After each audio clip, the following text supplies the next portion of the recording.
Katagal na rin matapos. So how do you brew your coffee? Pare, tatanggalin mo muna yung zone rocks. Dahil pag ari hindi mo hinugasan ay lasang zone rocks. Hahalo sa kape. Ganon? Lab, may hindi ka pa napapanood na video na binidyo natin nung naglilinis tayo ng taas. Papapalit ka sa mama. Hindi, aray. Tapos, titimbang ka ng 15. 5 grams. Ay, 5 grams. 15 grams. Dahil ang ratio per 250 ml na tubig, 15 grams ng kape. Ang tanong, paano ka nalalaman kung 250 ml na? Hindi ko nalalaman. Bakit? Tinatansya ko na lang. Hindi ko nga alam gaano kadami ang 250 ml. Yung never ko pang sinukat na, are pala ang 250 ml. Never kong ginawa yun. Tingin, patingin. Yung nabubo. Wala pa eh. Hop. Hop. So okay na yan kahit may sobra. Okay lang yan. Okay. Okay lang yan. Hindi mo naman makukuha yung 15 grams ng saktuhan. So hulaan yan kapag ka hindi masarap, ibig sabihin pangit yung pagka-brew mo. Pag hindi masarap, sobra o kulang ng tubig. Hindi, pag sobra, nasama ang lasa. Pag konti ang tubig, nasarap, matapang lang. Pero sarap.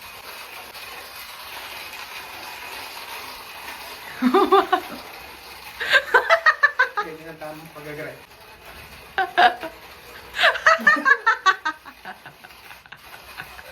Ganyan ang tamang pag-agray.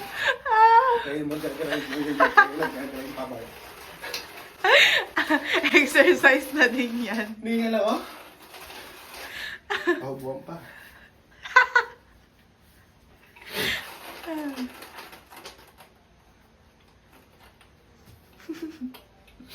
Ang tamang pag-agay. Pagka hindi kayo gumiling pababa, ay, masama ang grind. Buo-buo yan. Kasama yun sa ritual. Kasama yan sa ritual. Oo. Tingin. Oh.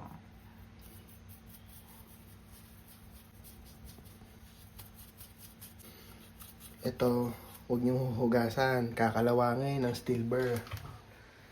Magtiwalan, itago niyo na lang para hindi ipisin. Tsaka ang kape naman hindi iniipis, hindi rin nilalanggam. Dahil nga natural pesticide ang caffeine. Kaya ayaw dyan ng insekto. Ngayon,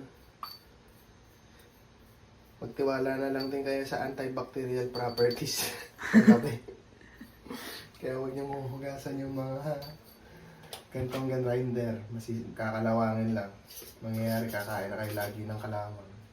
Tapos, brewing time. Gagawa ka ng volcano sa gitna. Tapos, lalagyan mo ng konting tubig lang para maalis yung gas. Magbubula-bula siya. Maganda bibili ng sariling yung long neck. Kaso mahal. Tsaka, ayoko nung nag-iinit na dito sa Takore, mag-iinit pa doon sa electric. Parang hindi practical. Yan. Iintayin niyo munang bumaba para matanggal lahat ng gas. Kulang yata ang tubig na nailagay ko. Yan ang sinasabi kong tantyameter eh.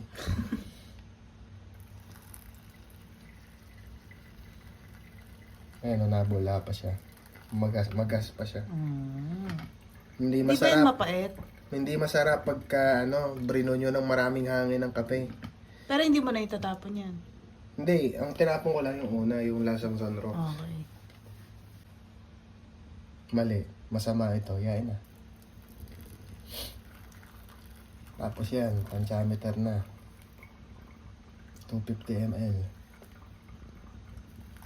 Pero hindi na mapansin, wala nang bula masyado. Na-off gas na siya. Natanggal na yung hangin sa kape.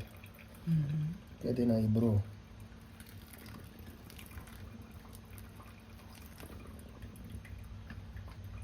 Sinishake-shake ko siya para pati yung loob makuha yung lasa.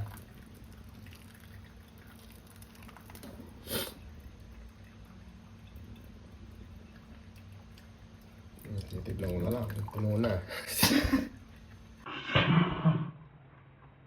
Napautot pa eh. Masarap din eh, barako. Ayoko naman ng barako. Pero mabango. Mabango eh. Ewan ko. Hindi ko gusto. Tatapon na rin. Yung, tapos na. Isang baso. Naparami yata ng tubig. May tama na. Di. Ngayon, may filter ako na pang 2 tao. Kaso eh, ako lang naman natin ng kape. Kaya binibili ko pang isahan.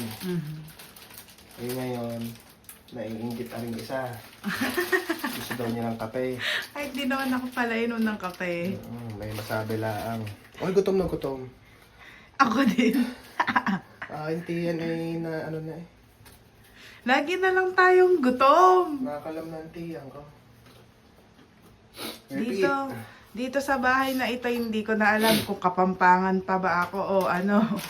Nagiging Batanggenyo na rin ako. Nagiging Batanggenyo niya. Kita niya ang pingas na yan. Yung pingas na yan. Yan. Tingnan niyo yung pingas na yan. Ako may dulot niya. Nabitawan ko, aray. Tumama Saan? doon. Yun. Paano? Aray, nabitawan ko. Oh. Tumama doon. Ay! Na. Ba't gigil ka? Ang galangan eh. Pingas eh. Hindi, ayoko naman bumili ng pang-repair para lang sa maliit na yun. Mahal na mahal. For the second glass. Are, hindi are masarap. Dahil para sa asawa ko, are, hindi ko sasarapan para hindi Uy! mamulit. Grabe ka. Hindi nahihingi ng kape sa akin. Para wala kang kaagaw. Oo. Sabi, ay, hindi naman masarap yung kape. Oh. Ba't mo paputit? Tingnan mo ng timpla. Grabe siya, sasadyain niyang di masarap. Oy, nakita ko yon. Oy, Ano naman?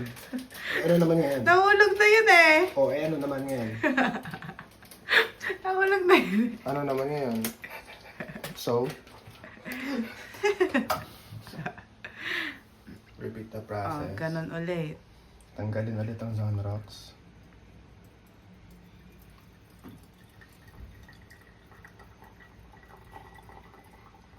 Hindi effective pagka tap water lang, hindi natatanggal yung lasang Zonrox.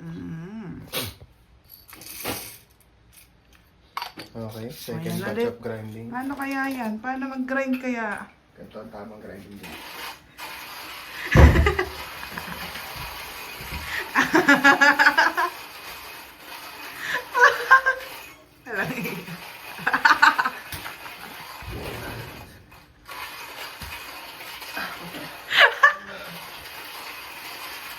Ay ko. Galing naman, ang galing. Yan ang tamang grinding. Ganun pala. Katagal na rin matapos.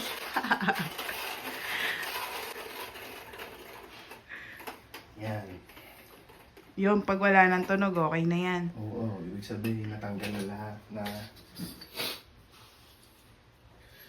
Huwag niyong kakalimutan. Ay itatapon. Yun. Dahil Mahahalo pa nga. pag naisama niyan sa ano, sa brunyo, ay para kayong lumunok ng Zonrox. Pagod ka sa gawa mo. Oo, kaya pala nakakapayat ang belly dancing. Ganun pala, mag-grind. Ganun Kailangan mag-grind. pala sasayawan mo din. Pagka hindi mo sinayawan, di masarap. Oh. Tsaka yung pagbibili kayo ng grinder, huwag niyang titipirin. Bilhin niyo na yan Time More. 2 plus yata ito nung binili ko nung sale. Yan. Dahil, ito nga, araw-araw ginagamit for almost 2 years. More than. Hindi pa siya pumapalpak. Okay pa rin yung grind niya. Kaysa sa bibili kayo ng 400, 300, mayat maya sira.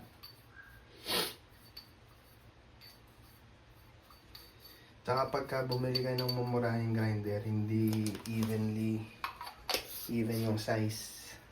So pag bili nyo, hindi masarap. Okay? Kape ni YP. Titikman ko pareho kung ano yung mas masarap yun ang akin. Sa akin yung di masarap. Oo. Grabe ka naman. Yan, nabula. Oo. Parang yan ang masarap. Nabula eh. Oo, tama ang nailagay kong tubig eh. Sa una. Bakit pa nga mapupunta? May muscovado dyan, di ba? Oo. Ay, buksan mo muna. Nandun pa sa tabi ng mesa eh. Okay. Hindi rin masarap pagka normal na brown sugar. Dapat muscovado. Ang arte. Dapat ng muscovado, may flavor. Hindi lang matamis. Ini-enhance eh. Para nainom ng arniba. Ang sarap. Ay, masarap kaya yun sa taho.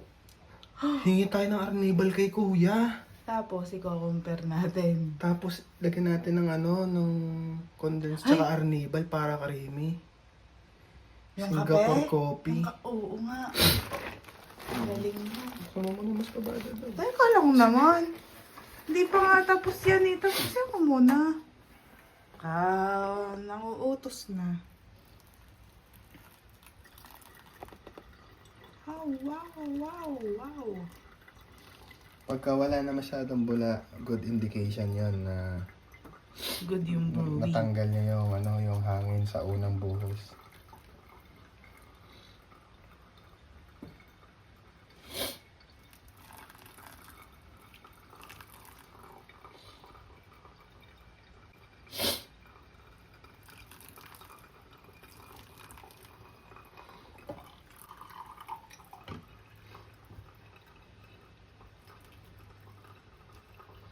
Binibilan ko pala ni Coffee Tonya.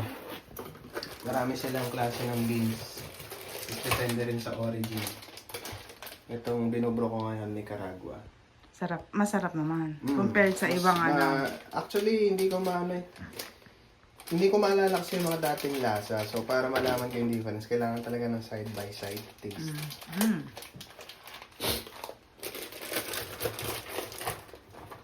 Yan palang mahiwagang pouch. Mahiwagang pouch. Coffee taste.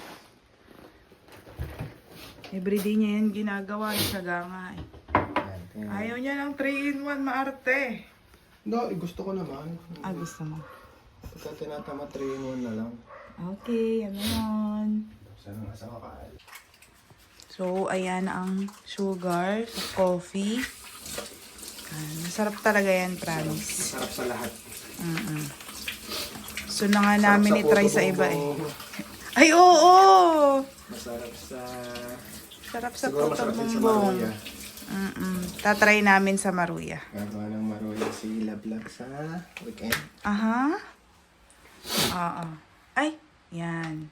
Yan ang pampatamis lang ng konti lang sa coffee. Hindi masarap pag creamer. Gatas. Masarap, pero yung creamer hindi masarap.